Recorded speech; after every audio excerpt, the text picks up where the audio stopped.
I remind you that the class is not about one person. What's the name of the class? The generation of Salahuddin Ayubi between knights and scholars, right? So we said this is very important. It's not a one-man show. Everybody contributed. Men, women, scholars, knights, old, everybody was a part of this. And this is the story of this generation. It's the story of a time period, as we discussed before just in 1 or 2 minutes, how Europe decided under the Pope that it was time for them to take Jerusalem back from the Muslims because the Muslims are infidels, right? And they're the civilized nation. And we saw in the beginning how they came in hordes of hundreds of thousands. We saw what they did to Muslims, how we were really, it was very traumatizing. We saw what we did in the city of Ma'arra, what they did in the city of Jerusalem, and I'm reminding you because today that's important. Remember when they took the city of Jerusalem from Muslims? The city of the Prince of Peace, the city of Jesus, peace be upon him. We said they massacred more than 30,000 Muslims in the Aqsa Mosque. They killed everybody in the city. It was a horrific time. Christians, Muslims, Jews, it didn't matter. It was a slaughter.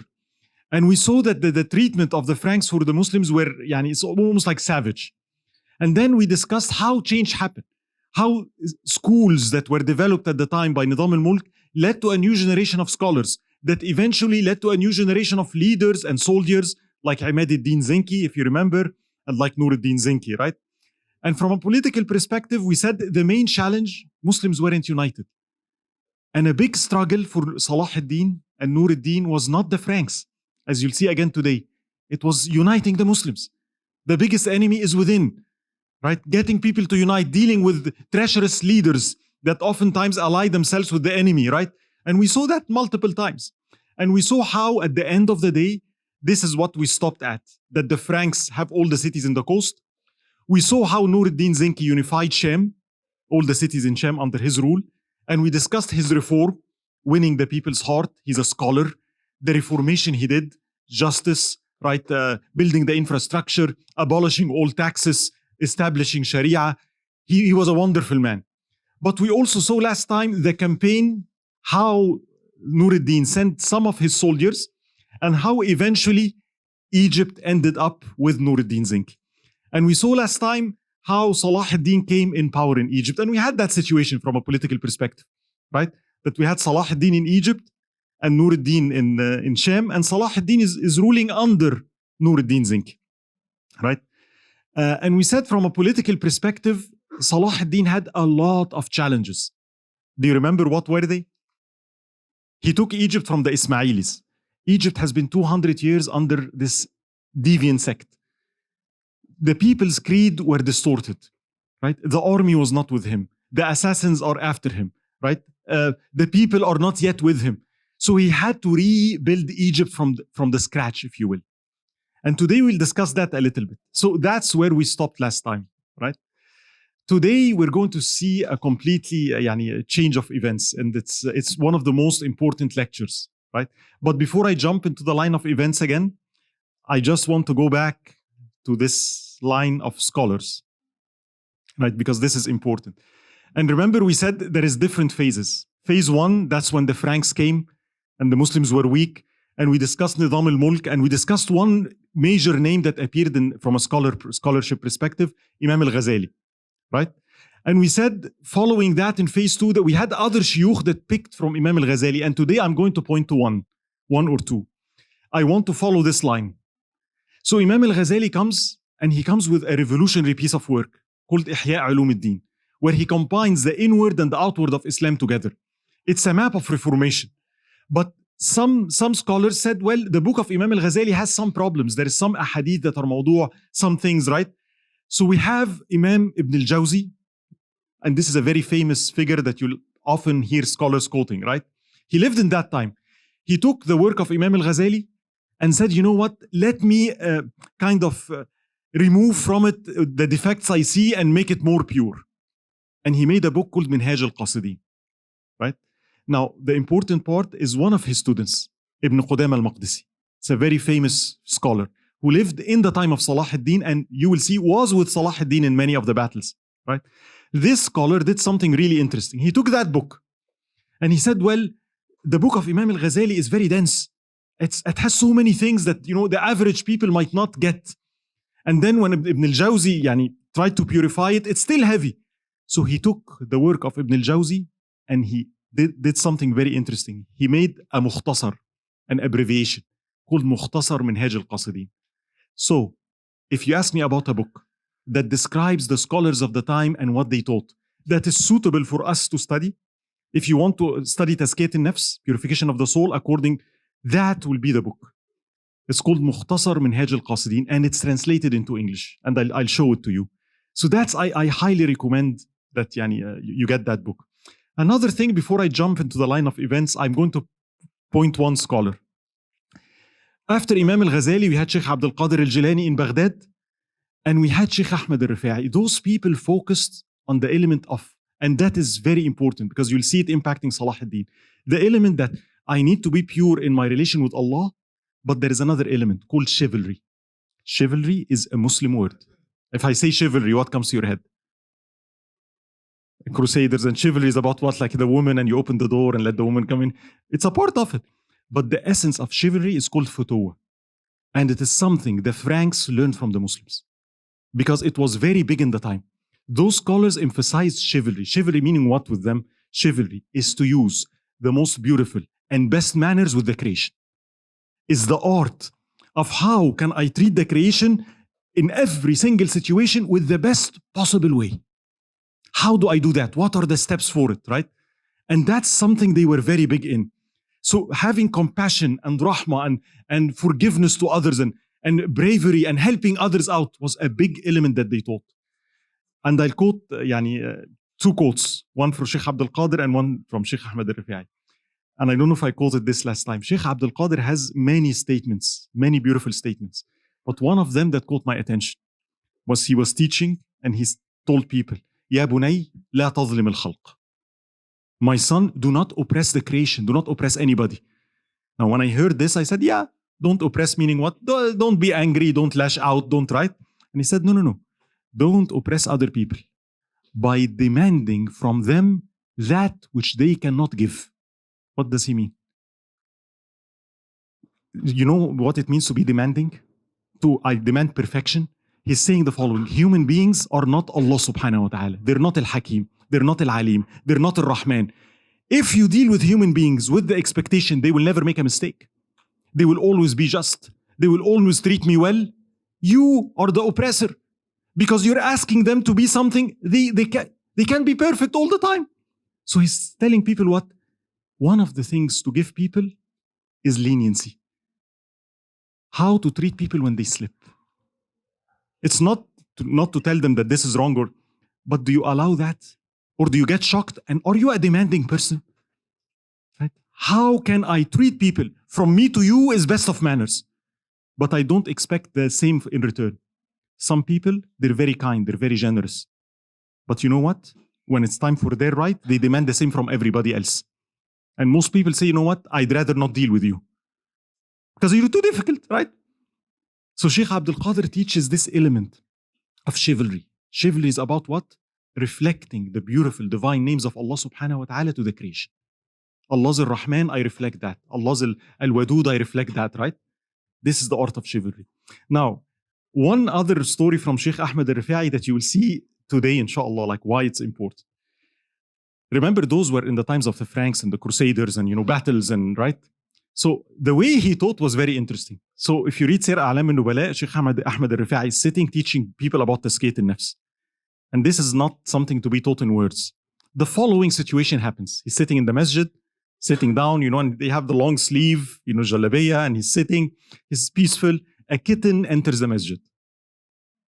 Some masjid, a kitten enters the masjid, it will be like out goes the kitten, right?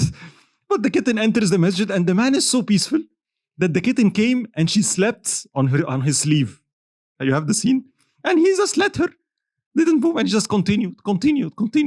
And then the time for salah came. Allahu Akbar, time for iqamah.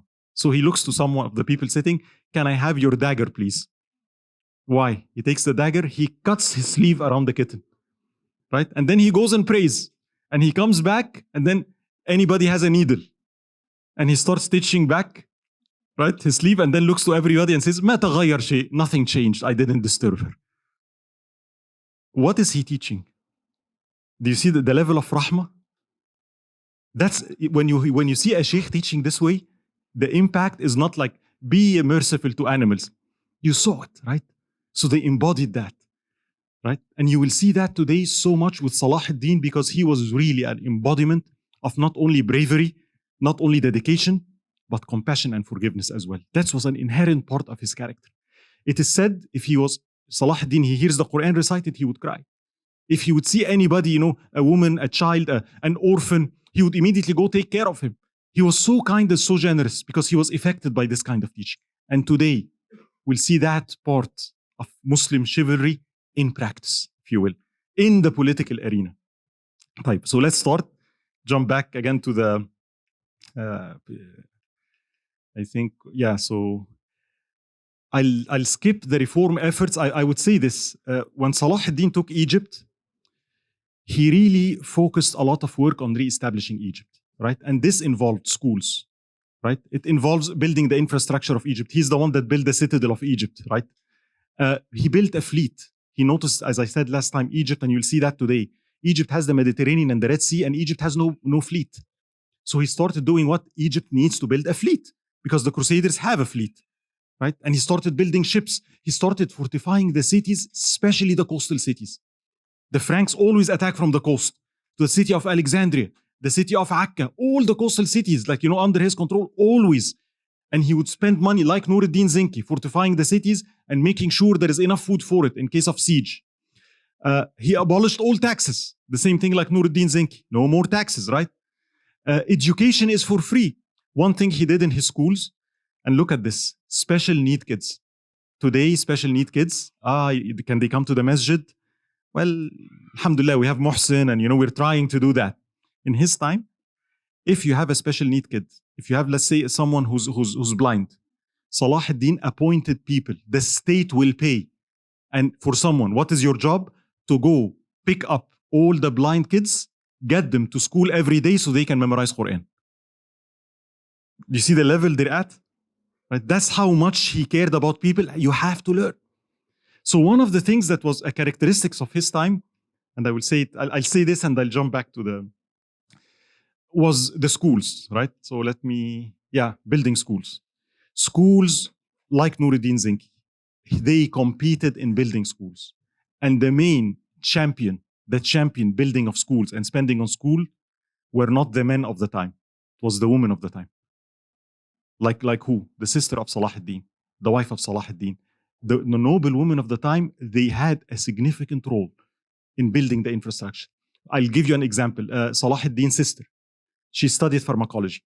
Then she built the biggest pharmacy in the region. And what did this pharmacy would make medicine, and the medicine is to be distributed for free for anybody. Right? She would spend her personal time at her own home making medicine herself, and then she would go out herself, give it to people herself. Right? So the idea of charity was something that was way established. When it came to schools, the women of the time were Elwan. And the leaders. So you find all the leaders. Salahuddin's father, he did a school with a very interesting idea, and that was the first of its kind. He built a school where for the first time, the 4 madhahib are taught together. And today that's so what, right? Back in the day, no. The madhahib, they fight. The Shafi'is and the Hanbalis, it's a battle. And they used to burn each other masajid and call each self kafir, and it happened back in the past. So in this era, this changed. And you find them building schools for all the madhahib. So Salahuddin brother, he's a Shafi'i. He builds a school for the Maliki madhab. Right? So schools were all over Egypt to combat what? The Ismailis' effect on Egyptians. I will say one thing, and this is an important lesson, and then we'll jump back to the line of events. And this is something for all of us.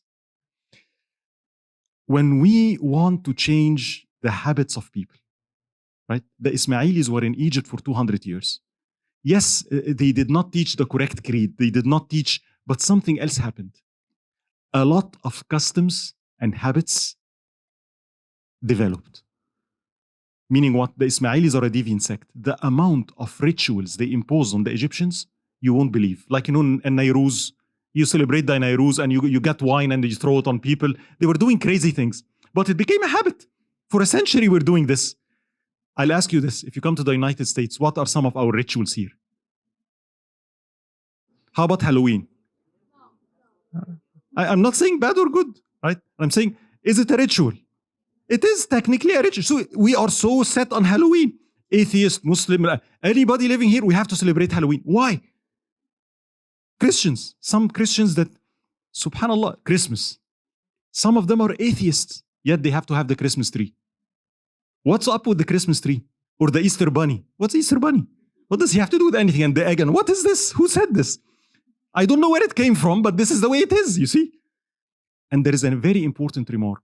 As human beings, if you want to change something, it's not enough. Yes, I have to correct the way you think. I have to give you correct knowledge.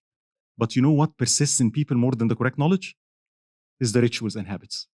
And I'm going to ask you this, and you all will agree with me. Whether you're from Pakistan or Egypt, sometimes there is some rituals, like around the grave, right? And Muslims would do things, and ya akhi, where did that come? And they persist. They persist. You want to know what I mean? No matter what you try to do, it's very hard to uproot those rituals. Even when you teach people, they just have to do it. So Salahuddin noticed this. Noticed that the Ismailis filled the Egyptian mind with what? Rituals. So he had to do what? To change people. Not only I have to do schools that influences the mind. And by the way, even as families, what is your family rituals? Do you have a Eid ritual? Because my kids remember that more than anything else. They remember the Eid. They remember they go to Mission Viejo. My son remembers. What is the number one about Eid? The donuts every Eid in front. Literally. It's a tradition. When you get married, they tell you it's very healthy for every family to have what? Family rituals. Taco Tuesdays, Pizza Thursday, you know, even as a collective, we all go visit grandma on Friday. It's a ritual. And it persists and it brings people together. It's very powerful. The human is by nature ritualistic. So you can make rituals about religion. You can make your rituals going to Umrah every year. You can make your rituals praying on time. You can make your rituals Quran. And that's what Salahuddin did. He started to combat the bad rituals with what? Good rituals. So one of the things he did, and he did many things, but one of the things that was kind of a revolutionary idea, he established a school for Quran. For Quran, you know Ulum al-Quran? This school is for the recitation of the Quran. So if you want to do rituals, guess what? How about reciting the Quran with the 7 different qira'at? Do you get it? So let's teach Egyptians a new set of rituals based on what? The Quran. And the Quran recitation and the beauty of the Quran and how you sit it and how you recite. And there is, nowadays when you have Minshawi and Sheikh Abdul Basit and Egypt up till today, by the way, that persists. You find Egyptians sitting in a masjid. I was raised with that. And Sheikh Abdul Basit is there, and Sheikh Abdul Basit recites one verse for 10 minutes, 10 different ways. And everybody's in love with it. So he brought people back to the proper rituals through the Quran and Hadith and other things. Right. Let's go back to the line of events now. I'm just going to skip this. And we said the following. We said now Salahuddin is in Egypt, Nur-Deen Sinki is in Sham, and there was a shift in what to do next. Nur-Deen said it is time we should now go ahead and try to take Jerusalem. And we said he intended that, and he built a pulpit. And he said what? This is a pulpit that I will put in Jerusalem when Allah subhanahu wa ta'ala returns it back to us. Salahuddin vision was what? Not yet. Egypt is not ready. Why? Egypt still, the Egyptian army is still not settled. The Ismailis are still there. The assassins are still there. I didn't reform Egypt yet. It's dangerous. Not yet. Salahuddin was right. So today's start of event that's going to change things is a plot that the Ismailis did in Egypt. By the way, this is another thing that Salahuddin did I didn't mention last time. I don't think so. Salahuddin sent his armies all the way to Libya, all the way south to Yemen, and he crossed, to Somal, and he crossed to the other side to Yemen and took Hijaz. All this region now is under Nur-Deen Zinki's control. Right? You see now how the Franks look? You see the amount of unity that he brought? Right? So that was something that he consistently tried to do.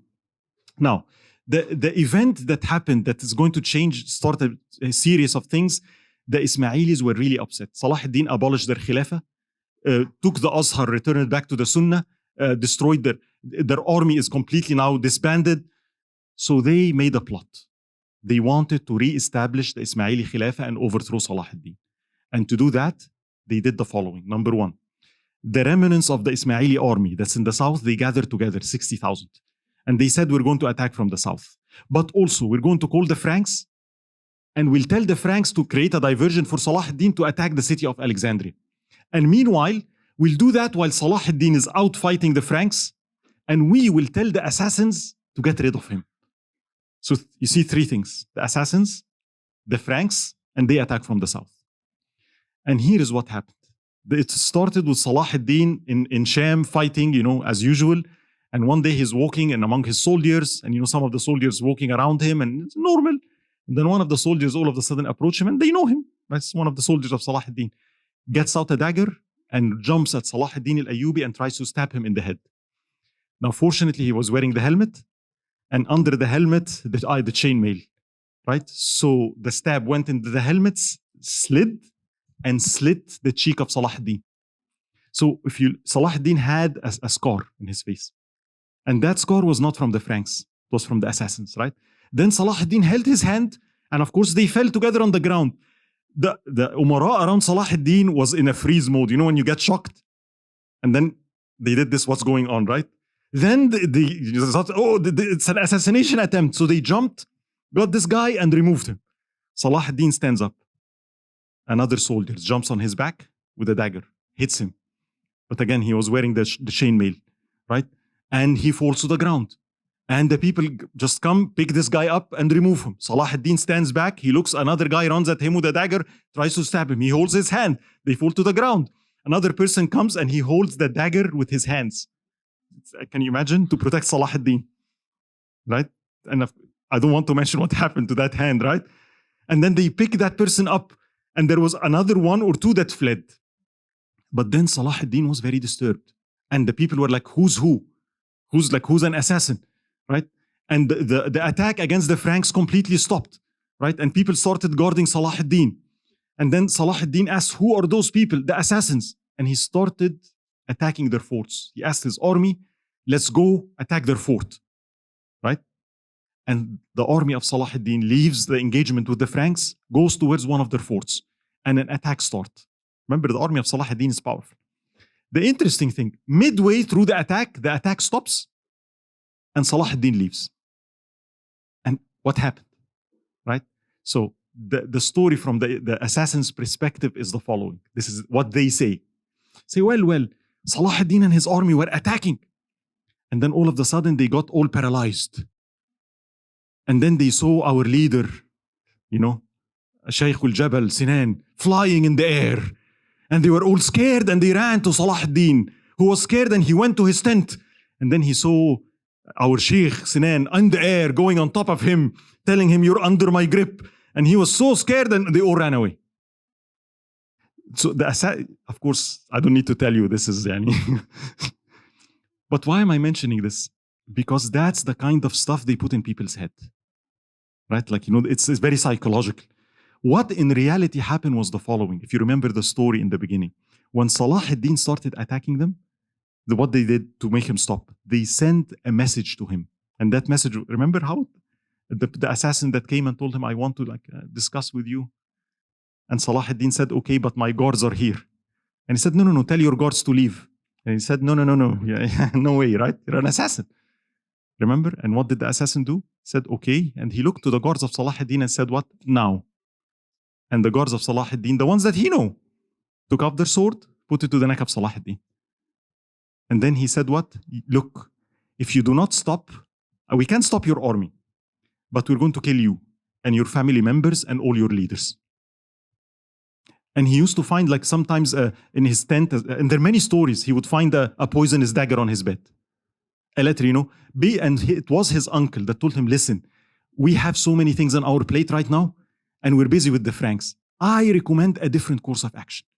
Make a treaty with the Ismailis. Make a treaty, with the assassins. In such a way that they do not attack you anymore. Give them that you will not touch their forts. And in return, they never attack you or any of your commanders anymore. That way, our opponent cannot use them against us. And it seems this is what Salahuddin did. Because from that day, the assassins never attacked Salahuddin again. Ever. Right? So that was a tactical move suggested by his uncle. That's the most reasonable story. Right? But meanwhile, while this is happening in Sham, a huge fleet appears in front of the city of Alexandria. 200 ships full of soldiers. 30 ships full of what? Horses. 6 ships, siege equipment. So they're ready to take Alexandria. And Salahuddin has his forces up there in Sham. And meanwhile, the news come, the Ismaili army that Salahuddin let go. See, he would let go, khalas go. They gathered in the south, 60,000, and they're marching north. And Salahuddin is not even in Egypt. And he sends immediately to his command, anybody near the city of Alexandria, head directly towards Alexandria. He asks his brother, leave Cairo with whatever forces you have, head south before they reach Cairo. Meet the Ismaili army south and put a stop to this. And I'm on my way.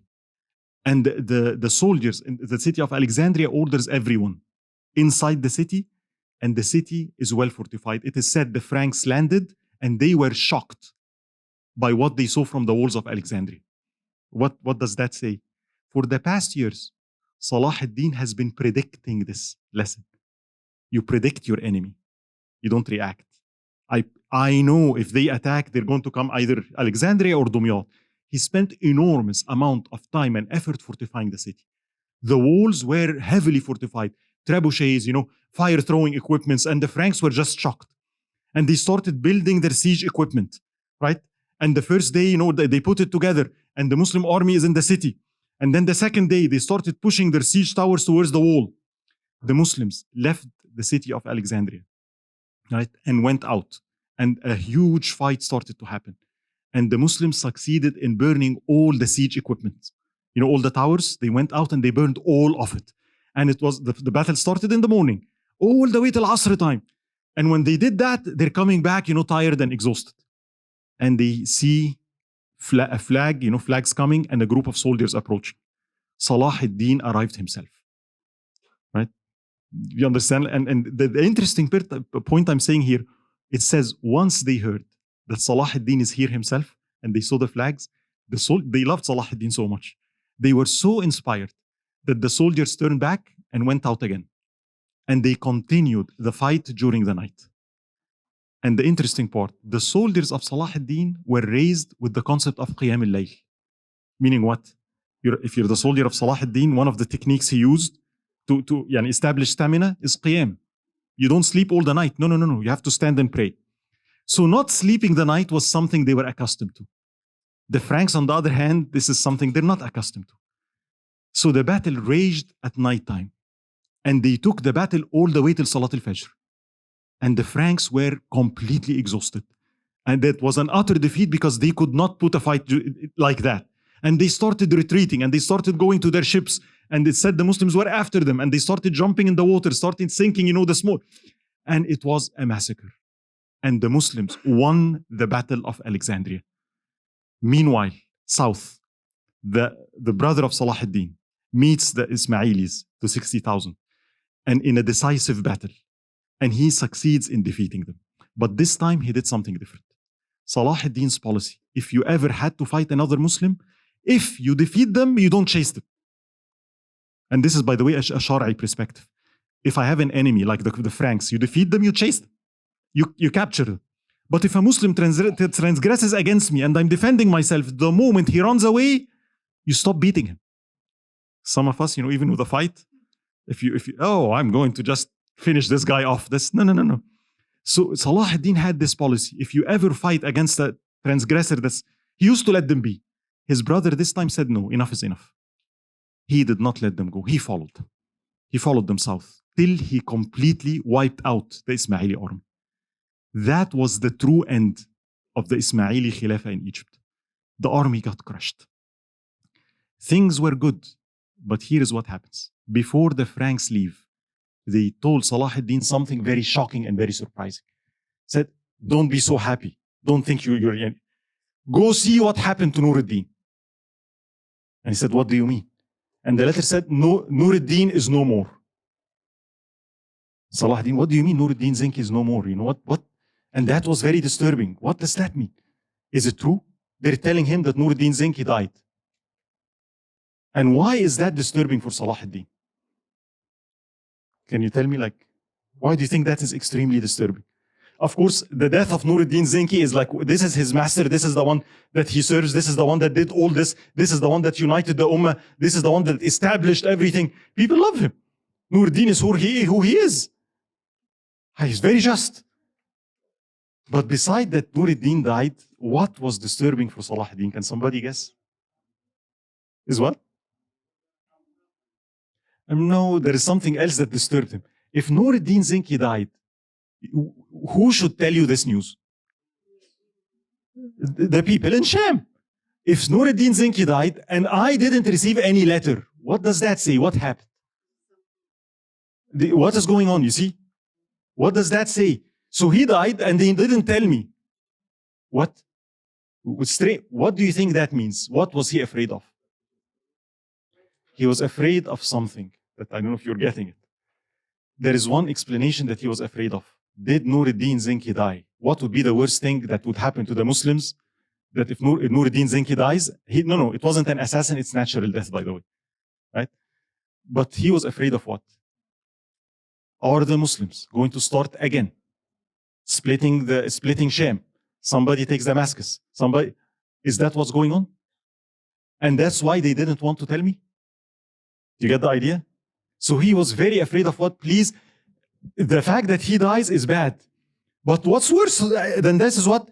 Don't split up again. This is terrible, right? So he sends a letter. And he sent this letter to everybody in Sham, including the scholars, right? And it's a long letter, but this is the gist of it. And he says the following. News came from the accursed enemy regarding our beloved Lord Nur-Deen Zenki. May Allah keep him in wellness, for his wellness is the wellness of our own hearts. And then he says the following. If the news we received is correct, right? Notice what he says. Then know that true men appear in such kind of afflictions. Unite and be careful not to disperse, lest we lose everything we gained. And then he says what? Unite under the rule of Nur-Deen Zenki's son. He had a small boy, he said, and he sends, I am the first one to say, I'm not interested in power. I'm not going to fight you. I'm the first to say my allegiance is to his son. Let's all agree to unite under him. And I'm the first one to do that. And actually, he sent something very interesting. He sent coins. He said, those are the coins of Egypt. I already marked my coins with the name of Nur-Deen Zenki's son. You know what that means, right? I'm loyal to you. And I'm not interested to challenge any of you. Just let's all unite. And the news came to him. It's exactly what Salahuddin feared. After Nur-Deen Zenki passed away, right, the three cities split again. Damascus, Aleppo, and Al-Mosul, right? Especially those two cities, Aleppo and Al-Mosul, something really interesting happened in Al-Mosul, and I won't give names because it's a distraction at this point. Somebody came to power. The first thing he did when he came to power is what? Re-establish bars. You know that Nur-Deen Zenki said no more drinking and stuff like that. He comes to power in Mosul, and okay, again, that's legitimate. Taxes, again, right? That was his policy, right? So again, it's a setback, right? And then we had the city of Damascus, and they were confused. What do we do? And the guy in Aleppo did something very interesting. He sent to the Damascus and said, okay, we unite under Nur-Deen Zenki's son. Send him to me, and I'm his guardian. And they sent Nur-Deen Zenki's son with some of the, leaders of Damascus. They went to Aleppo. Once he received Nur-Deen Zenki's son, he captured all the other leaders, literally threw them in a dungeon, And then he did what? No, I'm not bad. I am the custodian of Nur-Deen Zenki's son. And he started to do what? In the name of being the custodian of Nur-Deen Zenki's son, he started ruling. And he started influencing his son. Look, Salahuddin is out to get you. You have to do something against him. And then started telling people, look, we have Nur-Deen Zenki's son here. I'm his loyal servant. Unite with me. And people started to be, what do you do? Who's right? Who's wrong? You see the confusion? And the worst part, the Franks, upon seeing this, they started attacking the Muslim cities. And guess what happened? Something that used to happen before Nur-Deen.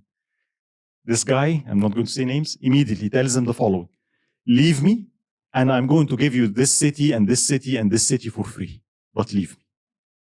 And Salahuddin sends a letter to all the scholars in Sham, saying that, why did he do that? I had my army, and I was ready to come and help.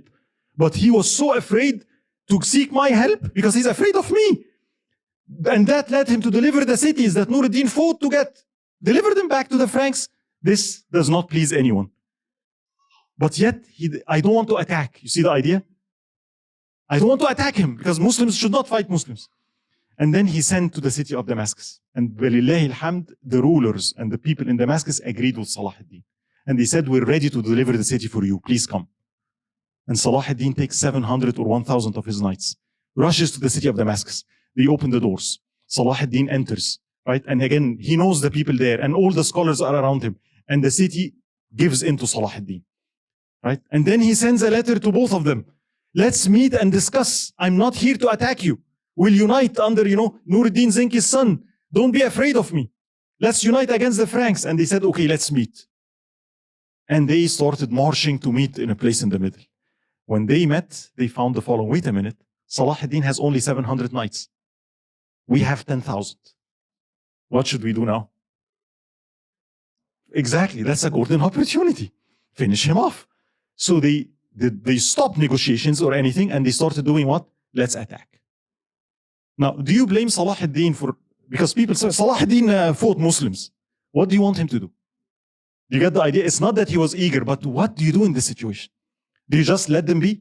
You give them pizza and give them Damascus and go home? What do you do? And he didn't want to, it's a fitna. But what do I do? And Salahuddin said, okay, repulse their attack. And then he saw the way they were coordinating the attack. And one of his statements, he said, it's either they're very brave or they have no idea what they're doing. Right? And then he ordered Taqiyuddin attack. 1,000 knights of Salahuddin defeated this army of 10,000. Right? Now, the interesting part, as it writes, as he goes to the tent of, the ruler, the one in Mosul specifically, he says he found numerous belly dancers and singers. Right? He found all sorts of birds and peacocks and, and so he never said, what is this? Right? And then he said, okay, return his birds for him and tell him to go play with his birds and leave serious matter to real men. And he ordered his soldiers, do not chase them. The people that fought us, and let them be. One day they will be with us. Let them be. And then Salahuddin marches towards the city of Aleppo. Right? Now it's a siege, but he doesn't want to attack. You see the problem? What do? Those are Muslims. And of course, the guy inside starts saying, what? Look at Salahuddin. Look at this traitor. He's attacking the son of Nur-Deen Zinki, and people are with him. And then he sends someone to negotiate with Salahuddin.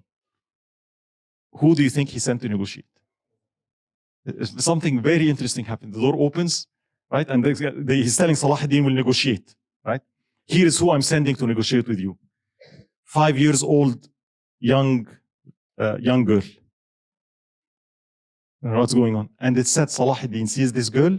He orders everybody out, starts crying, tells the girl, come, what do you want? Nur-Deen Zinki's daughter. Right? They know how to press him. And they taught her, when you meet him, tell him, go and leave. So he said, number one, leave the city of Aleppo and go. He said, done. And then they taught her, tell him we want the fort of Azzaz, we want this city.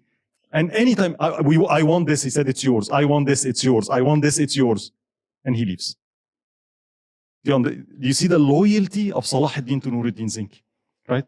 And the problem that he understood, this man, he's causing a fitna. If I start fighting, we're back to square one. Muslims against Muslims. Do you see the problem? So he's following Nur-Deen Zinki's way of what? Winning the hearts of people again. But one thing that has changed everything, you see today, this guy in Aleppo, his name is Sa'ad-Din Kamishtakin, but it's not important. He did something that changed the line of events, and he didn't intend to create a problem for Salahuddin, because Salahuddin now is what? Every year he's going to come, right? So he released some of the Franks that Nur-Deen Zinki captured, and so Nur-Deen in his campaigns, he would capture some of the, leaders of the Franks. Some of them that were too dangerous, Templars and things, he kept in prison, meaning what, they're not to be released. One of those people was a man by the name of Reynold Arnaut. And I will tell you a little bit about him. This was a man that was extremely dangerous, and when Nur-Deen captured him, he imprisoned him for more than 10 years. Right? So this man says what? He released Arnaut and the others. Why? Because he knew they're going to come out and they're going to go and they're going to cause problems for who? So basically says Salahuddin, okay, here. Get your hands busy with those people, right? Now this Arnaut, just to tell you about his personality or how he was. Back in the day, he was, at one time, he was in the city of Antioch. And he wanted, and remember, he's supposed to be a Christian, right? And he said, well, you know what? There is an island, the island of Cyprus. Those are Orthodox Christians under the Byzantine Empire. He wanted to invade the island. So he went to the patriarch of Antioch, the man of the church. And he said, I need to build a fleet. Help me out. I want the gold of the church. And the patriarch said, I can't do that. I can't give you that. That's not legitimate. He took that patriarch, tortured him, right? Then tied him up, and he's wounded, covered his wound with honey, and threw him in the desert. Honey, wounds, desert, what do you think happened to him? Honey, and what will happen? Desert. How many bugs are there in the desert? He got infested with bugs. And can you imagine the scene?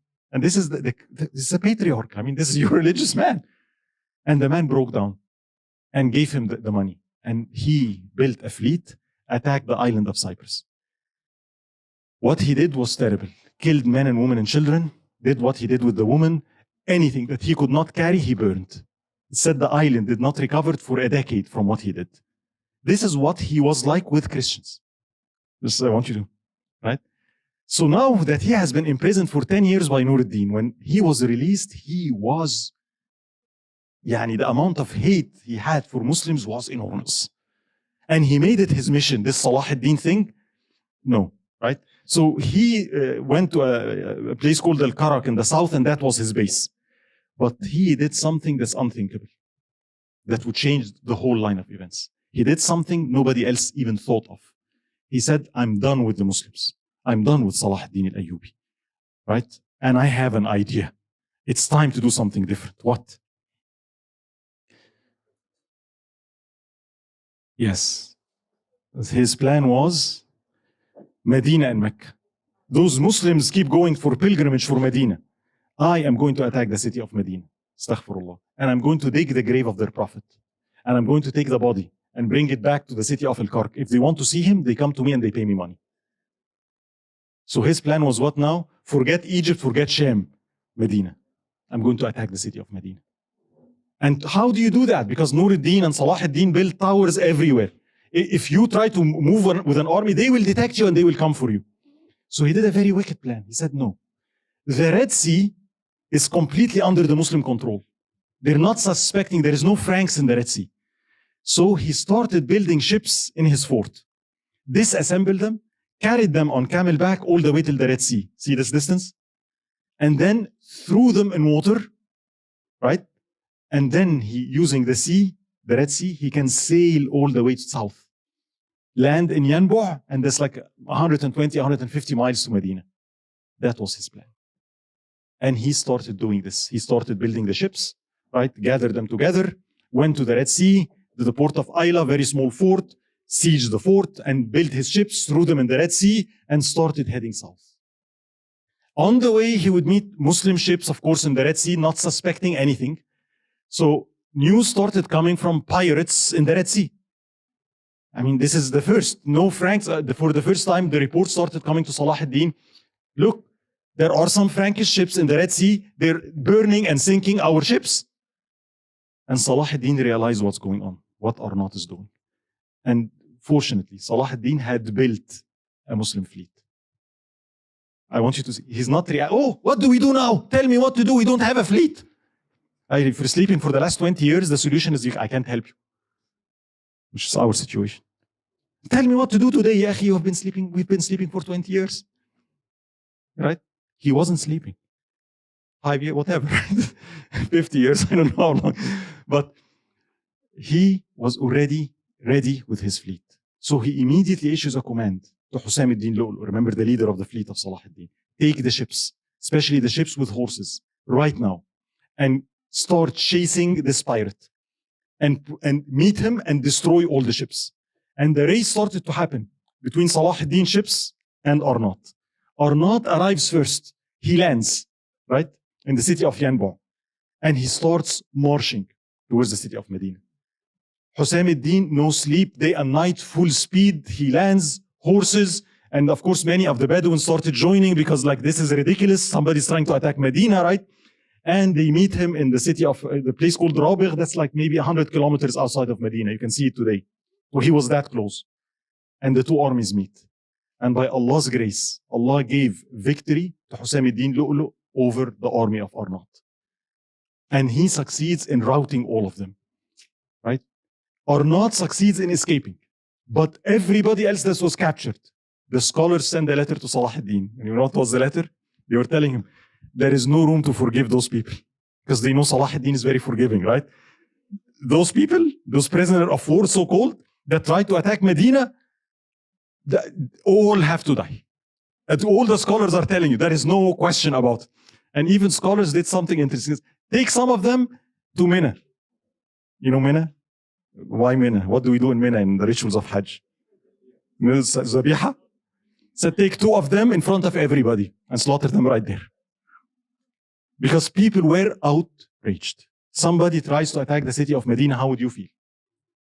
Do you get that? Like that? And Salahuddin immediately was outraged as Arnat. And Arnat goes back to the city of Kark and he does something actually also very wicked. He finds a pilgrimage, you know, people going for...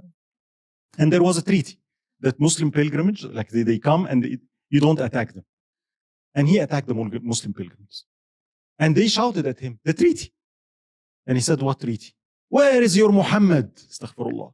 Go call on your Muhammad. And he started killing and doing what he did. And he plundered and he took some of them into his dungeons and killed all of them. And Salahuddin was furious. And Salahuddin gathers his army and immediately goes to the city of Al-Kark and surrounds Arnat and starts the bombardment of the city, right? Once that started, a messenger comes from the city of Al-Kark telling him what? Well, there is a problem. What is it? There is a wedding in the city. What wedding? Well, the stepdaughter of Arnat is getting married. So what do you think Salahuddin did? Said, what district is that? And in this part of the city. He ordered everybody, stop bombing this part of the city. Let the wedding proceed. I want you to see the chivalry, right? Yeah, I'm attacking, but it's not about your daughter. And see the chivalry. And that was that touched people, right? But Arnat sends to Jerusalem, and especially to the Templars. By the way, this zealous nature of Arnat. He had a very, when it came to Muslims, he was just fanatic. The people that liked him the most were the Templars. Those zealous knights, right? So the Templars, the Hospitallers loved Arnat, right? Very zealous people, wanting to fight, right? So they told the king, and they gathered the forces and started marching to the city, towards the city of Kark. Salahuddin realized that the Christians are now uniting. He did something really interesting. He announced in the Muslim Ummah, all the treaties we have with the Crusaders are abolished. And I'm calling upon everyone. Join me. And this is a final battle. I am going for them and I'm going for Jerusalem. Muslims were so outraged by what Arnat did. What do you think happened now? All the efforts, to unite the other cities, everybody united with Salahuddin. Thanks to this man. For the last 5 years, Salahuddin has been struggling to unite Muslims. This act caused what? Everybody came. All Muslims that heard about this, Salahuddin had an army he never had before. And he said it. The amount of people that came from everywhere, I've never had this number before. And he gathers his army, right? And he's calling for what? A showdown. I have a huge army. It's time to do something big, right? Now, what happened? And again, I'm just going to what happened is something interesting. The Crusaders gather their army, right? And they go into the city of Safuriya. And they refuse to come out to meet Salahuddin. They just stayed into their fortification. And Salahuddin sends to his commanders, what should we do? And they said, well, partition your army and start attacking everywhere. And he said, no. And this is now very important lesson. That's not what I want. I would never get an army like this. Muslims have never been united like that. And now they're fighting for something very dear to them. I want a battle. And I want a showdown. I want them to come out from the city of Safuriya to meet me. What should I do? Now notice the strategy and the tactical component of Salahuddin.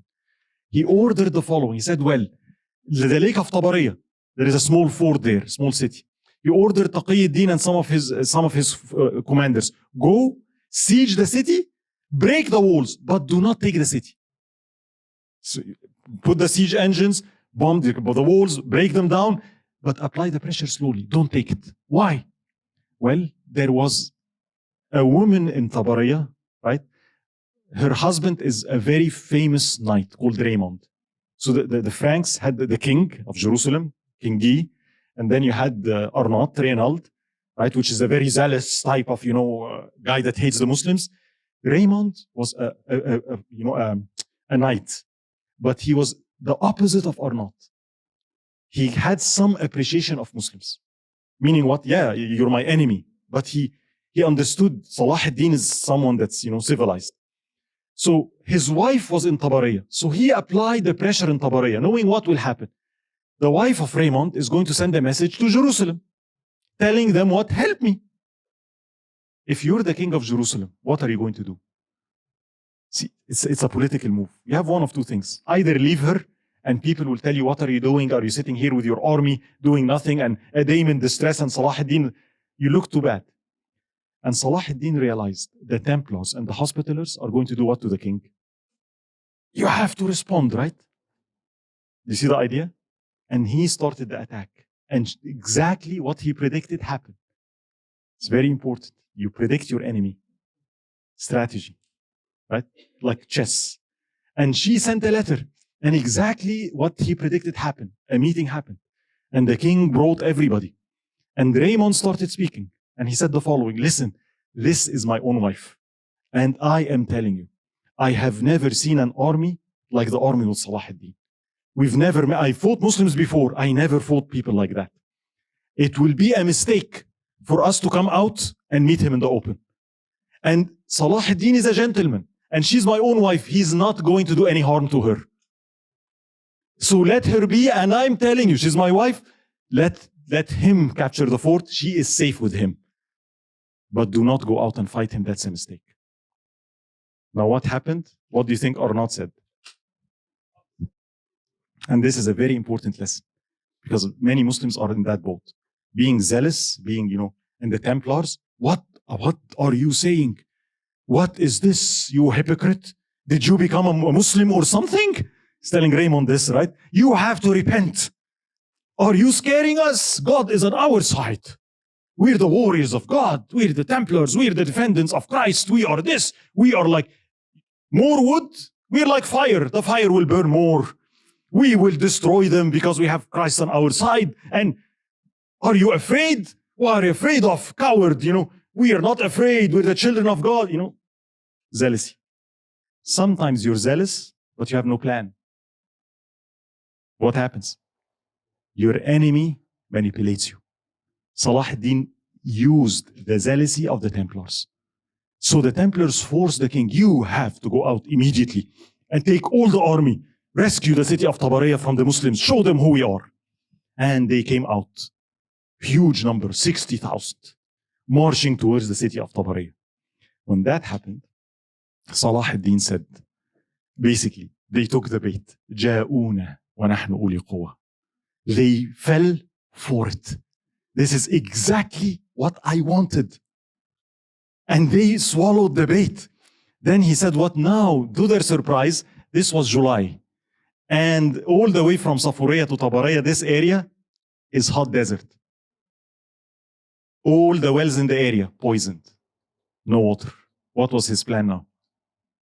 I don't know if he wanted them to go to do this, because now this is the desert, and how the Crusaders, what are they wearing, right?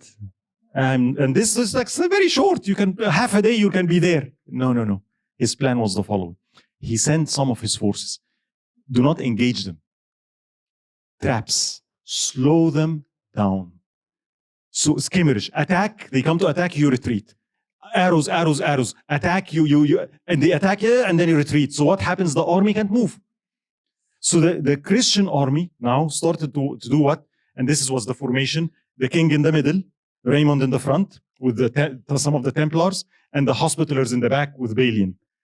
And as Salahuddin surrounded them. And the army of the Franks stretched over 2 miles. His focus was attack the rear end of the army so that they can't move. So if the rear can't move, what do? Do you move with the front of the army and leave your rear? So the army extended over 2 miles. And arrows and fights, skirmish, till it was nighttime. So they had to camp in the desert nighttime. And Salahuddin order was, no break in the nighttime. The attacks continue. Drums, keep them awake. Drums, light up fire, so the smoke is blowing in their face, and continuously attack them and shower them with arrows. They would go at nighttime, attack, burn tents, and they won't let them sleep. Right? And the Franks spent a night in armor in the desert with no water, no sleep, attack during the nighttime. And drums and attack. Now the second day comes up, and Salahuddin understood what are they going to do? Now they're out of water. Middle of the desert, did not sleep. Their only hope is to break and reach the lake. So he put Taqiyuddin in a formation, and he told him, your order is what? Prevent them from reaching the lake. And a battle starts next day. And he orders Muzaffar ad-Din Kokburi, this knight of his, right, to attack from the rear, right? And they attack from the rear. And of course, Raymond starts attacking as he predicted. And Taqiyuddin stops him. The whole day passes. Nothing happened. The Franks could not still reach the water. And they were forced to camp again nighttime in the desert with Salahuddin harassing them. Salahuddin has water, they have no water. Right? The soldiers of Salahuddin are spending the night in Qiyam and Ruku', fight and go make some Qiyam and read Quran and go fight again, and they take shifts, right? You understand what's going on? And the Crusaders, it was a miserable time. To the extent, Ibn Shaddad says something. In the morning, when they came, they looked like lions. Next day, they looked like a hedgehog. Why? Why are you saying hedgehog? The arrows, so many, they didn't have, it's like, like you're moving with arrows in the shield, right? They look like hedgehogs, right? But this is how terrible it was.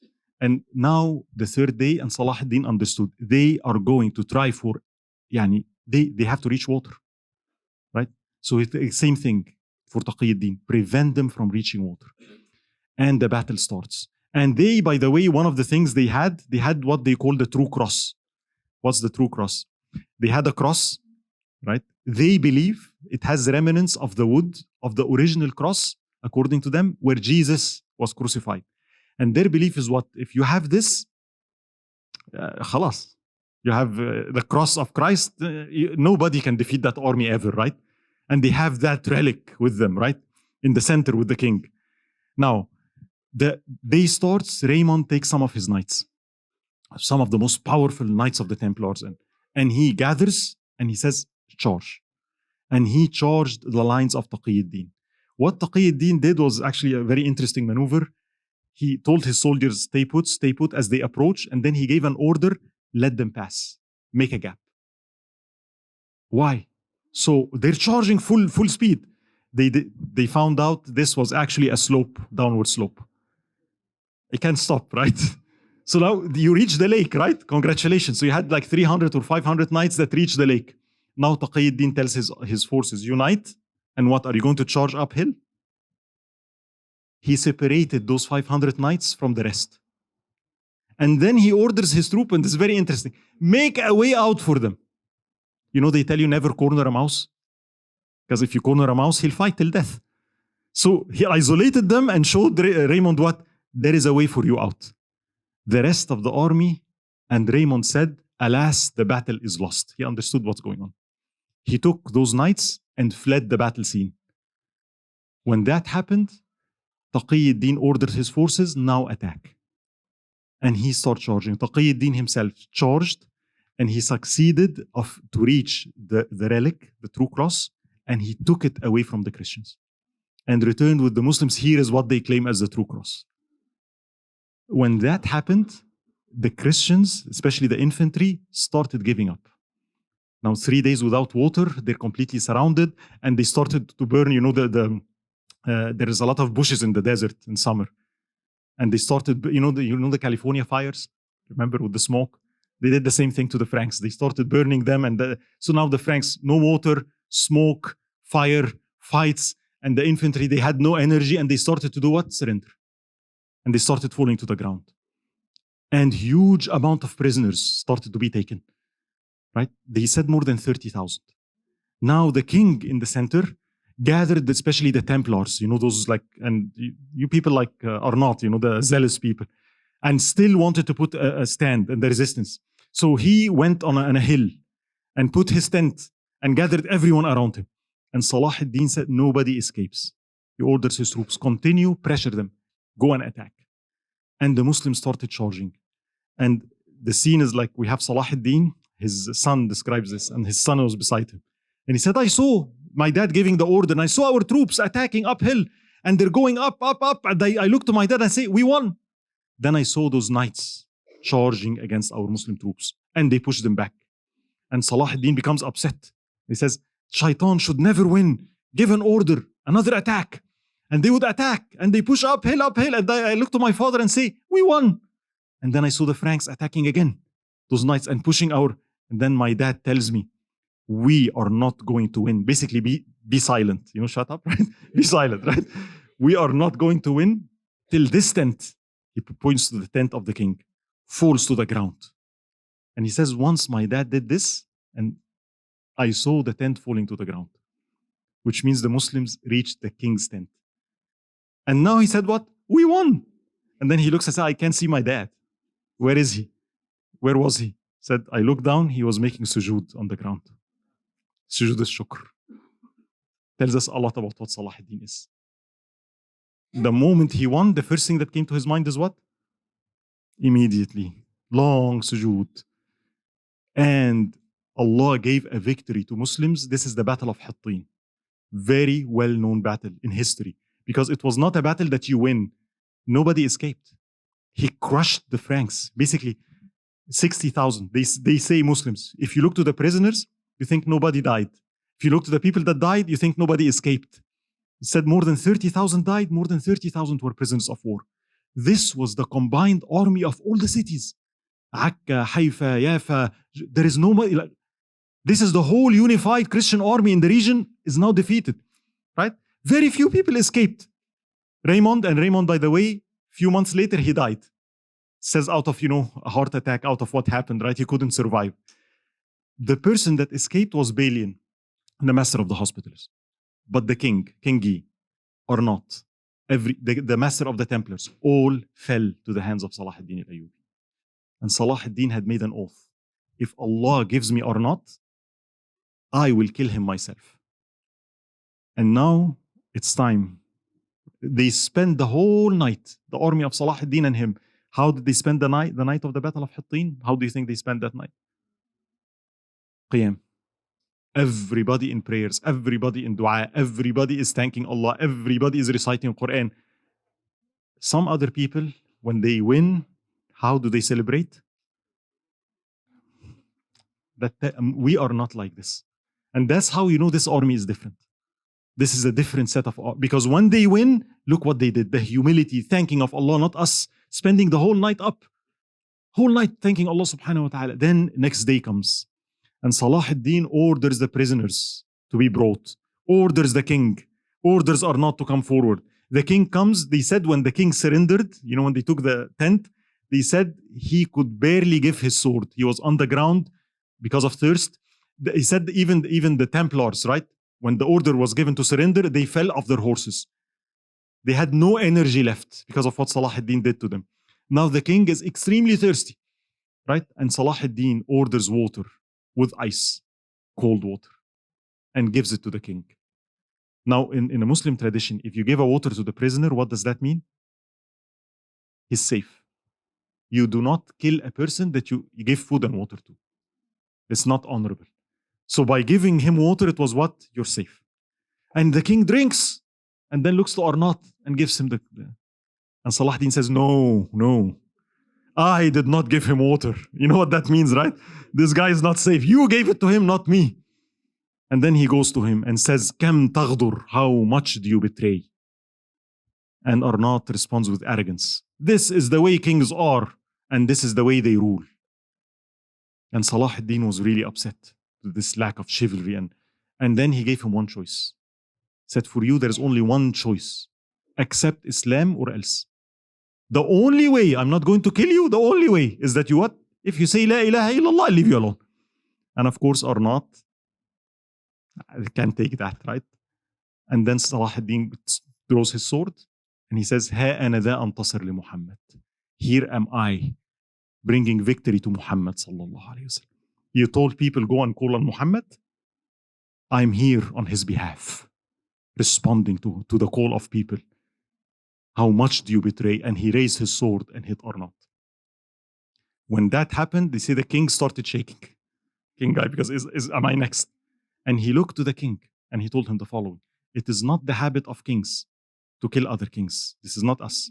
But this one transgressed all bounds. This is why what happened to him happened. But you are safe. Right?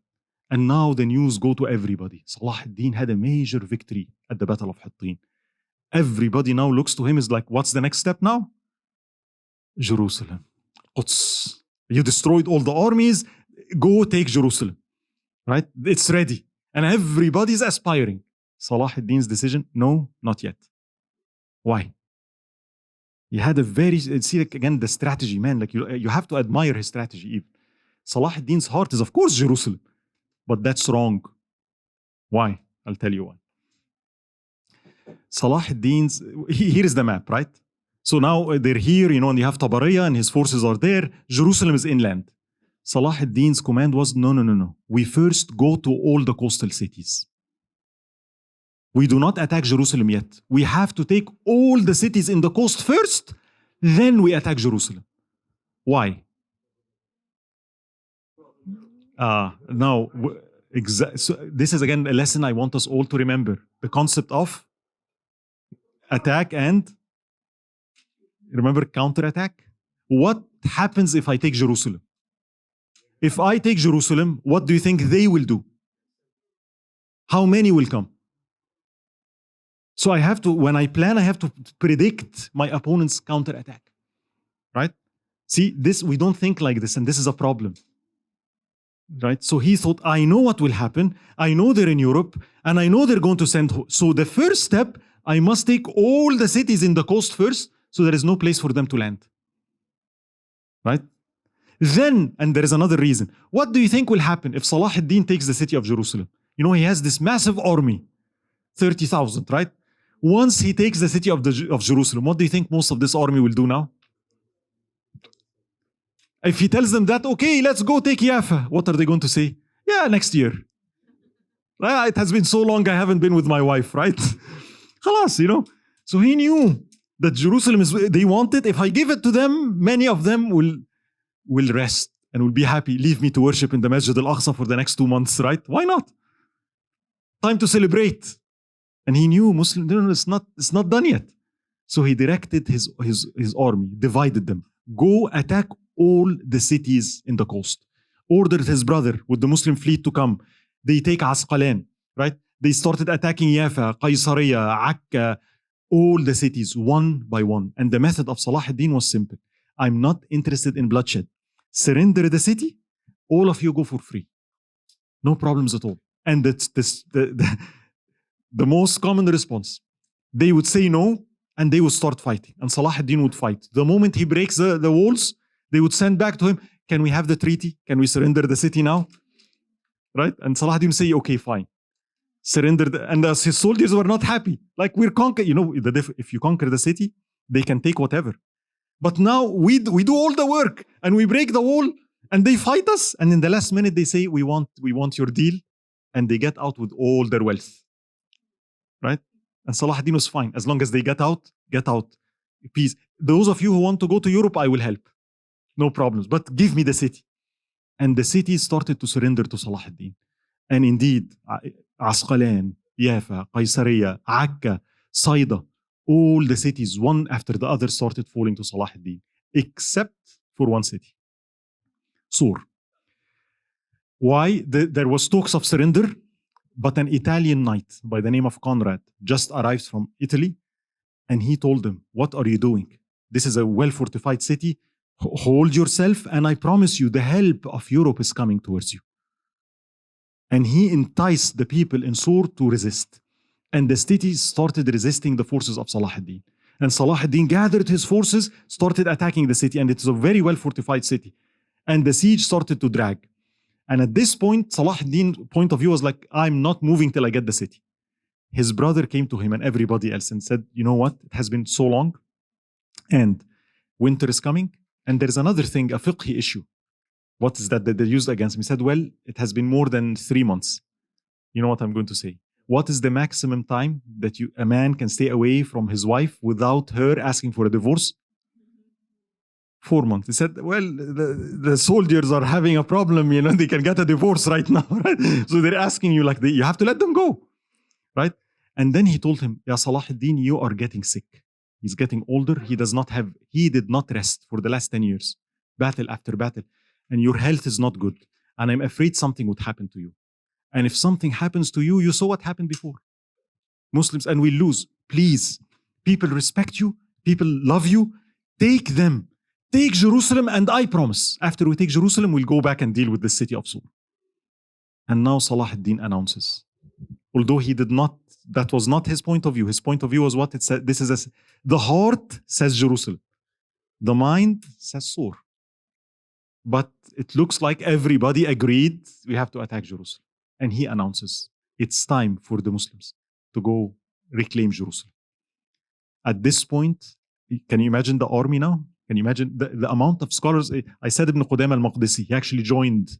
Scholars started coming. Everybody came, and it was an army this is the army that's going to liberate Jerusalem. Right? And now they're marching. And the Crusaders, the ones that were powerful before, remember how when they came, now, subhanAllah, things changed. Before, they were outside and the Muslims were entrapped. The tables have turned. But there was one problem. All the people that Salahuddin let loose from Akka, and where did they go? All of them went to Jerusalem. So Jerusalem had more than 60,000 people in there, right? Ready to fight. It's like everybody's there. And Salahuddin goes to the city. And he sends, I'm not interested in bloodshed. This is a holy city, and you're surrounded. And you've seen my army. Surrender the city in peace. Everybody goes free. Everybody's in peace. I'm not interested in bloodshed. Just surrender the city. They send a response mocking him, mocking Islam, mocking the Prophet ﷺ, that Salahuddin was so upset that he made an oath, I'm going to take that city by the sword. And he starts build the siege engines, unfortunately. We will storm the city of Jerusalem. At this point, Balian, remember the master of the hospitalers, the one that escaped from the Battle of Hittin? He comes to Salahuddin with a very interesting request. Said, Ya Salahuddin, and he respects him because he knows who he is. He says, well, my wife is inside the city of Jerusalem. And I know, as a leader, I know what's going to happen. I know you, and I know. Please give me permission, because the city is sieged. Allow me to go in so I can get my wife out. That's all what I want. And Salahuddin tells him, yes, with conditions. You do not spend more than 3 days, and you promise not to fight against me. And Balian says, of course.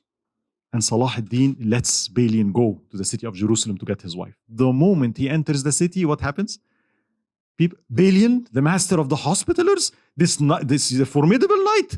You're the one that should lead the defense against Salahuddin. I said, I gave him my word. And they tell him, what is a word to an infidel? It means nothing. Of course you violate your word. And he was so disgusted by the lack of chivalry. See, he's touched by. So he sends to Salahuddin telling him, I gave you my word. But they tell me that it's my duty to fight you. What do I do? My religion, they tell me this and I gave you my word. And I'm in a deadlock. And Salahuddin responds, if duty calls to it, and that's your religion, so be it. You're absolved from your promise. You can fight against me. And then he says, but what about my wife? And Salahuddin's response, as for your wife, she can come out and I will provide a Muslim escort for her. My troops, some of my best knights will guard her till she reach the city of Tur of safety. Send her out, it's my duty. I will take her to safety. And that's what happens. The wife of Balian comes out, guarded by the Muslim men, knights of Salahuddin. And he meets her and he gives her gifts and her kids and sends her all the way. Nobody touches her. This is Balian's wife. No, she's a woman. Chivalry. I want you to see this is Muslim chivalry. This is who Salahuddin is. That was what he was known for. It's not about women and kids. This is not who he is. Right? And he sends her to safety to the city of Sur. And the attack starts. And the siege engines starts firing. And it is said, he built so many trebuchets, and I'll show you one next time. Catapults versus trebuchets. Anybody know the difference? It's kids here. You know the siege engines, you know the machines that throw stones? There's something called catapult and something called trebuchet. Look it up. Right? Trebuchet is a very interesting device. Right? I'll bring you one next, not a big one, a small one, inshallah. I did this before and I started throwing Hershey kisses at people, right? Anyway, so he builds his trebuchets and he starts throwing stones, sand, arrows, right? And it is said when the arrows of the soldiers of Salahuddin was thrown at the city, they veiled the sun. Can you imagine the scene? There is so many arrows that when they fire and the arrows come, the sun is like, they're like a cloud, right? And the soldiers of Salahuddin starts attacking the city.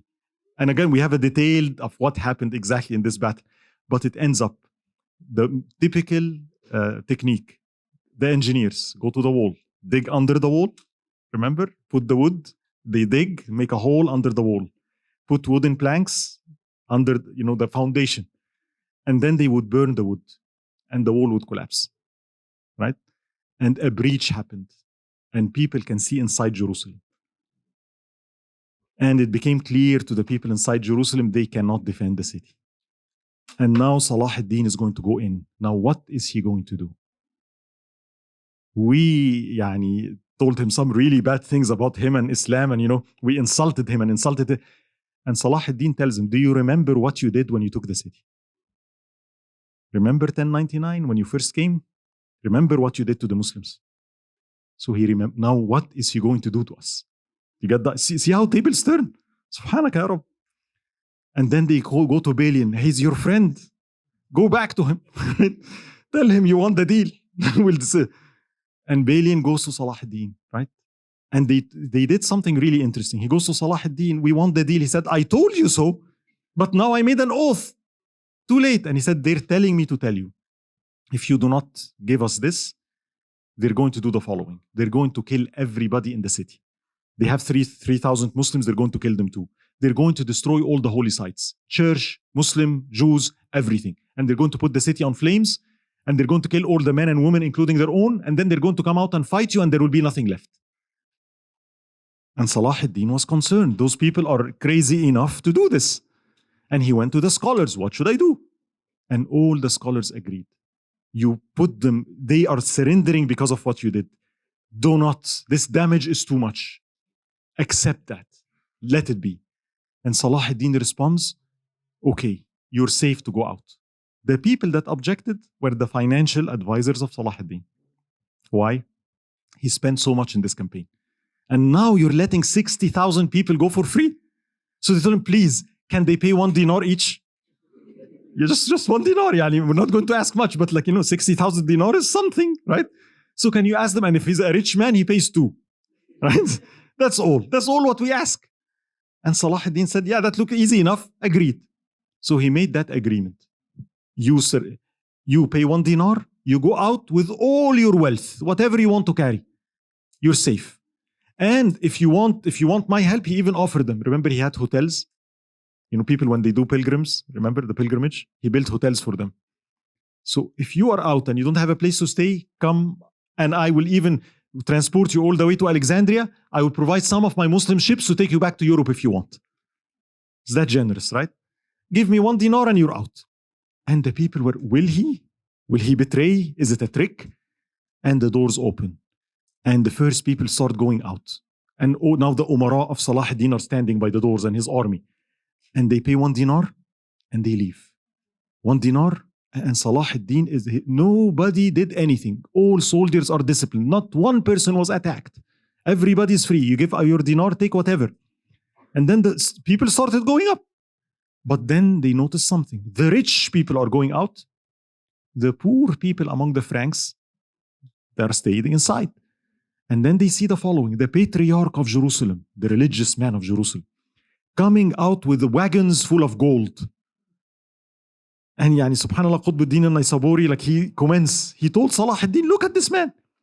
This is not his personal belonging. This is the wealth of the church.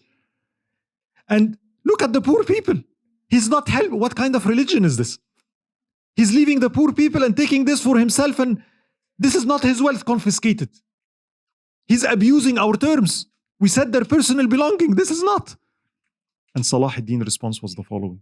No, let it be known that a Muslim never betrays his word. Let it be known that when we say something, we say the truth. We do not betray. And he said, they will remember that for us. We're not like them. I gave them my word. Let it be known. If I say something, a Muslim holds to it. And the man goes out. And then the poor people are not coming out. The brother of Salahuddin, Adil, he comes to him and says, Ya Salahuddin, here is 1,000 dinar. What I am paying for some of the poor people. And then Salahuddin says, you know what? Me too. Anyone who's poor, anybody who cannot afford, comes to me personally. I'm going to give you the money so you can pay. I want to see like the chivalry of Salahuddin, right? At that moment, a woman comes rushing to Salahuddin, yelling at him, calling him names. Murderer! Treacherous murderer! Infidel! And the men around Salahuddin were really upset. And he said, leave her alone. Leave her alone. What's wrong? And she said, you killed my dad in the Battle of Hattin. And you, my husband, is your prisoner. And now you're asking me to pay 1 dinar. Murderer! And his response was the following. He says, as for your 1 dinar, I'm paying for you. As for your husband, bring all the prisoners. He is free for your sake. As for your dad, he died in an unjust battle that you started. The woman stopped. And you know what she said? Said, sir, I apologize for what I said. May God curse the ones that told us lies about you. The media told us you're infidels. The media, may God curse them for misrepresenting you. I am sorry. ادفع بالتي هي أحسن فإذا الذي بينك وبينه عداوة كأنه ولي حميم. Allah says, and this is what Salahuddin embodied. This is the scholarly teaching that I'm telling you to see. Repel evil with good, and you will see your wicked enemy becoming your dear friend. Ihsan can change people. And then Salahuddin started saying, how many women are there like this? And then he makes an announcement.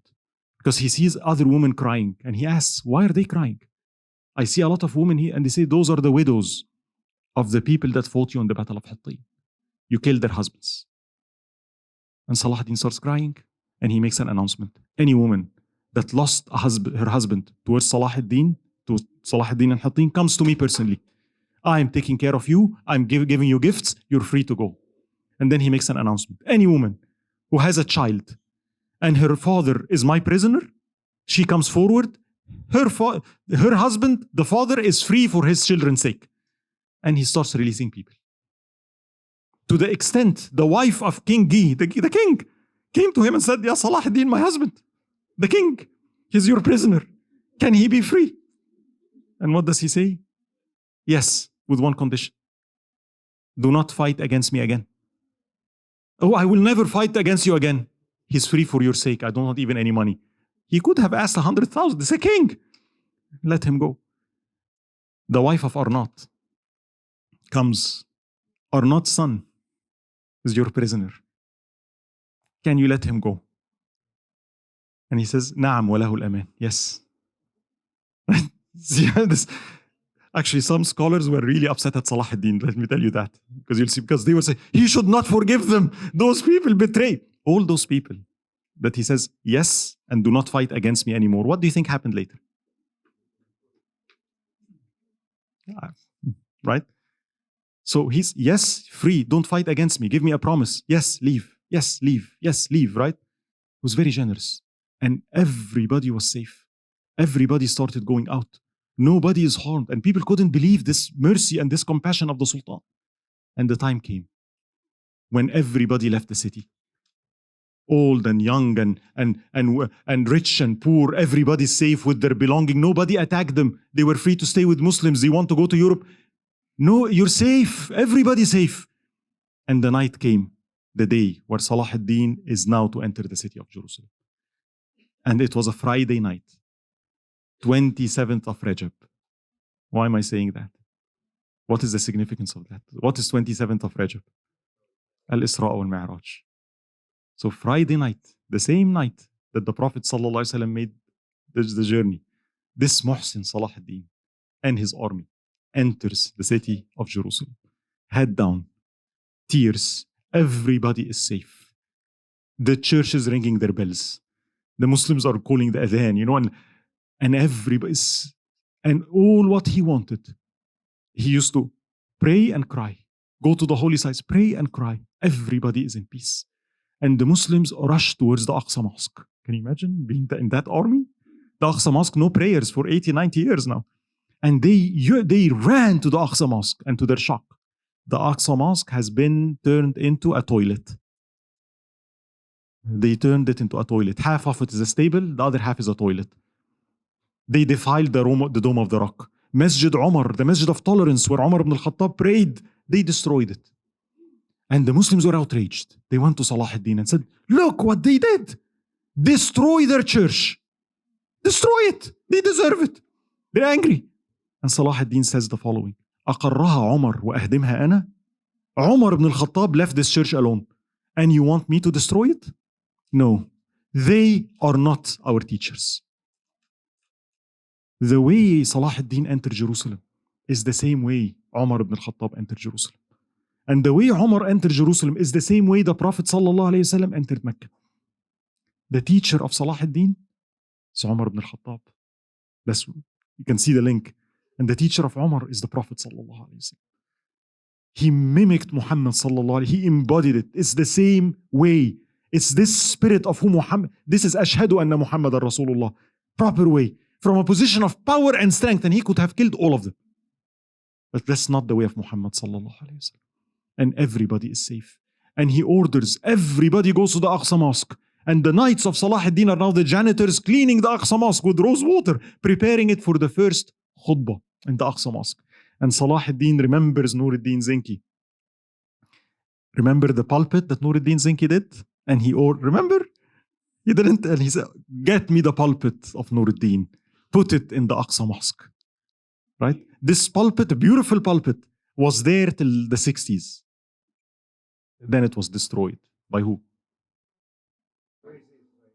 They burned it. We lost it. Right? We're the generation that lost this pulpit of Nur-Deen Singh to them. Of the wicked things that they did. They did that, right? And then comes the first khutbah in the Aqsa Mosque. And this khutbah, the first khutbah of the Aqsa Mosque, you have it in Arabic and English. And it's a long khutbah. Feel free to read it. As such a powerful, emotional khutbah. And in it, we learn a lot also about Salahuddin, this man. And it is said all what he wanted when he went to the city of Jerusalem. He used to pray and in tears, and he used to recite one ayah all the time. What was it? ربي أوزعني أن أشكر نعمتك التي أنعمت علي وعلى والدي وأن أعمل صالحا ترضاه. Says, dear Lord, enable me to be thankful and grateful to this blessing that you gave to me, so that I can do righteous deeds that you would accept. He saw that as a favor that the fact that Allah opened Jerusalem on his hands, he was telling his Lord, what?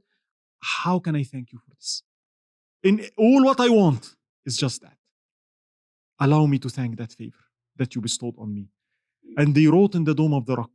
So, يعني like you know, أمر بتجديد هذا المحراب المقدس وعمارة المسجد الأقصى الذي هو على التقوى صلاح الدنيا والدين عندما فتحه الله على يديه وهو يسأل الله شكر هذه النعمة وإجزال حظه من المغفرة والرحمة. Ordered the re-establishment of the Aqsa Mosque and the rebuilding and re-establishment of the Dome of the Rock, the one that who was on piety, the wellness of dunya and deen, صلاح الدنيا والدين, when Allah opened it on his hands. Notice the vocabulary. Not when he opened it. No. When Allah granted him that he opened, and he is asking Allah to make his share of Allah's forgiveness and mercy plentiful. People loved Salahuddin Ayubi. All the money that he gathered from Jerusalem, before he leaves Jerusalem, it was already spent. On who? The orphans, the poor, the schools. All the money.